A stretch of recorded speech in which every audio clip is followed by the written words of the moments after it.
അപ്പോൾ എനിക്ക് എൻ്റെ ബെസ്റ്റ് ഫ്രണ്ട് ഇത് ദുബായിൽ പോയിട്ടുണ്ടായിരുന്നു വെക്കേഷൻ ടൈം. അന്നേരം അവൾ വന്നേരം എനിക്ക് ഗിഫ്റ്റായിട്ട് തന്നെയാണ്. അപ്പോൾ ഇത് സ്മാർട്ട് വാച്ച് ആണ് കേട്ടോ. ഇത് ഞാൻ നിങ്ങൾക്ക് കാണിച്ചു തരാമെന്ന് വിചാരിച്ചു. ഇന്ന് എനിക്ക് കിട്ടിയാന്ന് കേട്ടോ. ഞാൻ സ്കൂളിൽ വിട്ട് വന്ന് നോക്കുമ്പോൾ സ്മാർട്ട് വാച്ച്. അപ്പം ഞാൻ വിചാരിച്ചു വീഡിയോ എടുക്കാമെന്ന്. അപ്പോൾ ഞാൻ ഇത് ഓപ്പൺ ചെയ്തിട്ടുണ്ട്. അപ്പോൾ ഇതിന് വരുന്നത് 2 ബാൻഡ്സ് ആണ്, വാച്ച് ബാൻഡ്സ് ആണ്. ഒരു പിസ്ത ഗ്രീനും പിന്നെ ഒരു ബ്ലാക്കും കോമ്പിനേഷൻ വരുന്ന, പിന്നെ സാധാരണ നോർമൽ ബ്ലാക്ക്.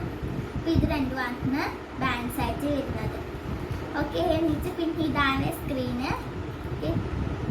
ഇത് ഞാൻ ഇത് ഓപ്പൺ ചെയ്തിട്ടില്ല, ഓപ്പൺ ചെയ്യാം. പിന്നെ നമുക്ക് വരുന്ന ചാർജറാണ്, ബിഗ് സ്റ്റാൻഡാണ്. അപ്പോൾ ഇതൊക്കെയാണ് കിട്ടിയിട്ടുള്ളത്. അപ്പോൾ ഇത് തന്നെ എൻ്റെ ബെസ്റ്റ് ഫ്രണ്ടിന് ഒരുപാട് താങ്ക്സ്. അപ്പോൾ ഇന്നത്തെ വീഡിയോ ഇത്രയല്ല. അപ്പോൾ നെക്സ്റ്റ് വീഡിയോയിൽ കാണാം. ബൈ.